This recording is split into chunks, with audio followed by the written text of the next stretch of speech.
Ladies and gentlemen, welcome back to all the chess fans. Welcome back to the Pawnstorm YouTube channel. As you see, uh, we are going through another episode of the Rating Climb series, where I'm just playing games to try and get my rating up. Currently, in this game, I played here. This was more toward the beginning of May. I played and I was 1041. And I'll be showing you two games today, so hopefully you enjoy. Let's get right into the game number one. So, again, if you know me, I'm a d4 Queen's Gambit Catalan person with white, and with black I like to do, more solid stuff maybe. So like King's Indian against d4. e4 I'm do Sicilian. Sometimes I do Scandinavian. I've been playing more Scandinavian, but anyway. d4 I'm playing with white pieces. d4, d5, and I go with the Queen's Gambit. They go bishop f5. My opponent, Mr. Chris Klampus, goes bishop f5, which I've never seen before.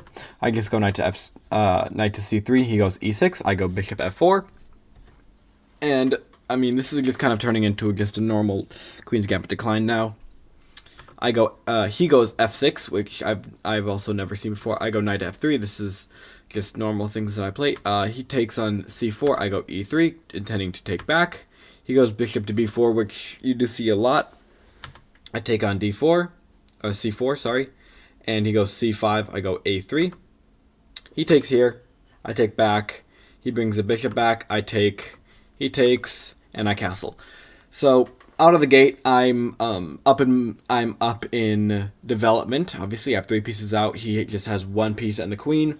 My next moves will be pretty much automatic. I'll bring the rook to e1. I'll probably play queen to d2, or maybe queen to e2, and then maybe play rook to d1, rook a d1, and eventually push for the center, maybe taking advantage of that pin on the e6 pawn. He goes knight to c6. I go there, attacking the queen. The queen goes to d7, so I was attacking the queen, but I was also threatening that fork. So he saw the fork and went queen to d7. I go rook e1. He castles, which when he played castles, I was like, oh, I think I need to punish that in some way, because castles here does not look good. So first I go knight to h4. And the point is, he goes a6 to try and kick away my knight, but I take here, and he takes back here, which is a bad move. And the reason for that is because now I have bishop takes e6, and now I'm going to be winning the queen. So when I saw that, I was like, I was pretty hyped, right? So winning the queen, he takes back next move, and he kicks my knight out, which is fine. I go here, he moves the king, and now I just have to like not mess it up, right? Yeah, so I have a queen for a knight, so I'm doing pretty well. I go rook to e8, so trying to trade. He goes here, I take, obviously, because I'm up, and then I take the pawn. He goes here, threatening. I'm not really worried, so I just go h3 just to make the little luft for my king. And now maybe I'll go b4 and then push the pawn up that way. I can also push up the pawns on the other side. So here I can push these pawns because there's no queens anymore. I can push these pawns. I can bring the rook here and have some area down there. I can bring the knight. I can reroute the knight. I'm gonna just take all the pieces and everything. He takes here, take, and I go here. So we're at the same position we were at before. He goes here trying to win my queen. Doesn't work because I can just take with my queen. So now he's down. I'm just up a queen. And actually he resigns here. So yeah, pretty short game, only 25 moves, but this was a pretty nice game for me, and I was pretty happy with this. And actually, let me change it now because my rating has since changed, but now it is up to 49 because I gained 8 points now. Yeah, after this game, I was very happy. I tried to play not too many in a row because, if you play too many, you start getting a little cocky or something. So you're thinking like, oh, I'm gonna win. Like, I guess I have some tea.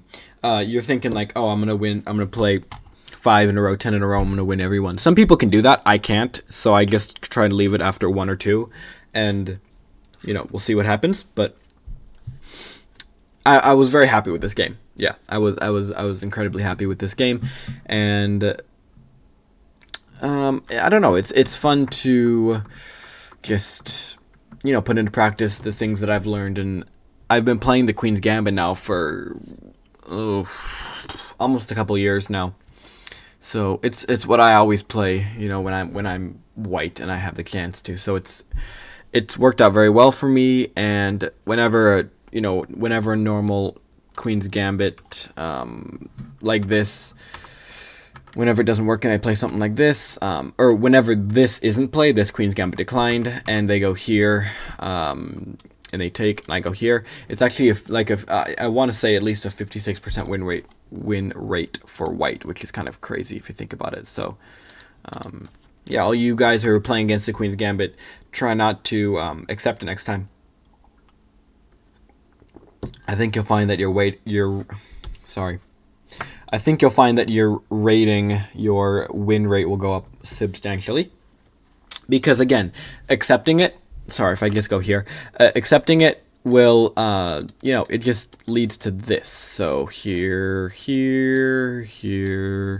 I didn't mean to go through all this, blah, blah, blah, blah, I don't know, here, and if you go here, I think the move would be probably maybe here, and then you go here, and here, and I don't know. Anyway, white has such a good center, so you really need to be careful. And my opponent played it in kind of a weird way, but they did not accept it at the beginning. They did accept it later, which wasn't the same. But yeah, and also I didn't really play it I don't think I played this the best. I didn't need to play e3. I could have played e4, I think, to kick out the bishop and just win a tempo. Because they went there, attacking my knight. So if I would have gone e4 instead, then they would have gone here or whatever, then I could have taken. So yeah, I'm doing okay. I think I would have liked it better if I would have played e3, but again, it accomplishes the same task. I can take the thing out, and a lot of times when they go here, no, we have this, and they play a Queen's Gambit decline, so like this, and this, and this, and all this stuff. Sometimes, let's say here, and then they, oops, how do I get over this?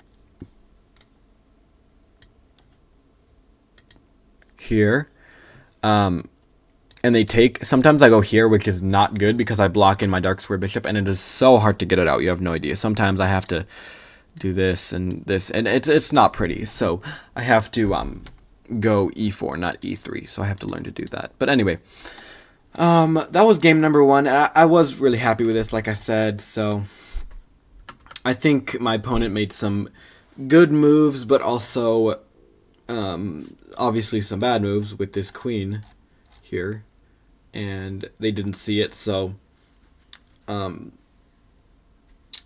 yeah, but still, they are, 8,000 or higher, I guess at the time of playing this, so I don't know where they're at right now, but they were at least 8,000 or 1,000, so not 8,000. 8,000 would be ridiculous.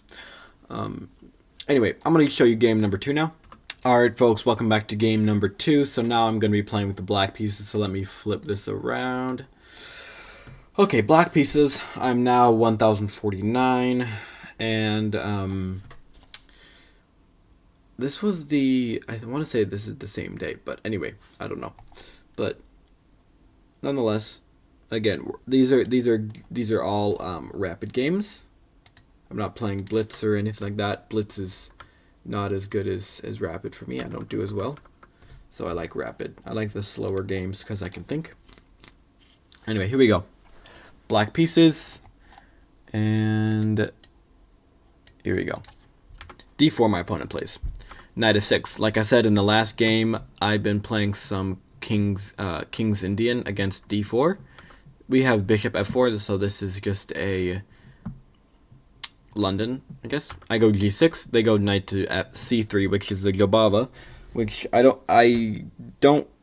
think it's very good for beginners, and I would probably say that 1000s are beginners. Even though I don't like calling myself a beginner, but I am, I guess, compared to people. And I just would say that I don't think the Ljubava is great for people who are like lower than like 13 or 1400, because that's, I think, where the cutoff between maybe like beginner or intermediate is like 1200 plus. So 1200 to like 1600.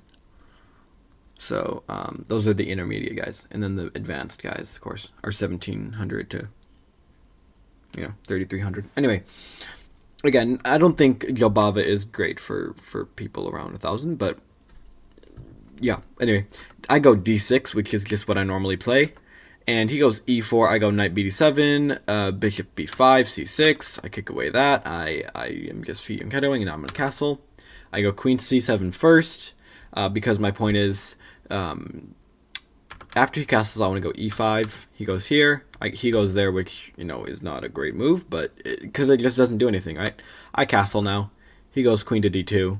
His point is obviously to do this. I have a guy at my chess club actually who, whenever I play the King's Indian and he plays d4, he always does this against me. He always goes for this queen or the bishop trade, which I just never get why they do that. I don't know what it profits them. I mean, yeah, when he plays it against me like this, and I take, and he takes back, and I do some random move like this. The point is this, and my big knight is there. So in a case like if I move my knight there, it's just mate. So you have to be careful with that, right? So, but anyway, that didn't happen. This did happen. So here. But I'm fine because I have my knight on f6, so it's fine. Knight to c5 now. Queen to g5, which I can just protect. And now knight takes e5, knight takes d3, knight takes there. I go there. Looking back here, I don't really know why I played that. I don't know why I played knight bishop b7. e5, knight to d5, queen g3, knight takes, pawn takes, and now rook ad8. Again, this move doesn't really make that much sense. I would have liked it more probably if I would have gone knight, or rook to c8 maybe, or knight fe8. But again, this move doesn't really do anything because the knight is just there, We have this though, f6, take with the rook, and my opponent is also playing a few moves that I don't get, but it's kind of an interesting position, I would think. I would say he's more protected than I am, but I have more pieces out, I would say. He's up a pawn, but I have control of 3 different files, and he has control of, I guess I would say, yeah, he would have control of 1 if you move the knight. I go queen to d6, offering the trade. He goes there instead. So moving the knight and attacking my queen, right? Here. So I go here.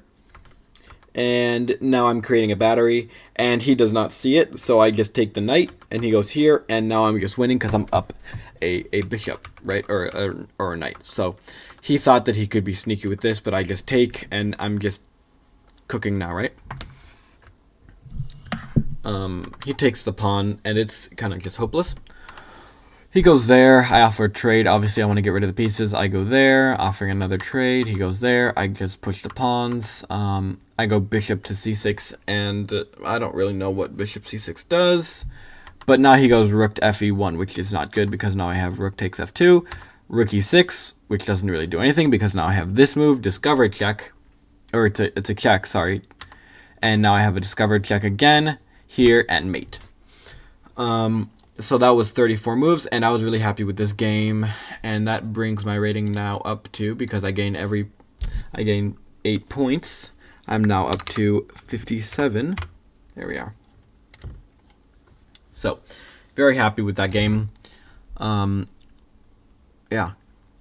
it was a good win.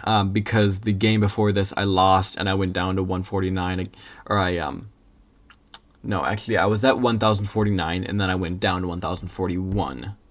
And then I got up to 1049 and then I got this game. So I played like, yeah, 4 or 5 games that day. But this was a good win. This was a needed win. So, yep, that's game number 2.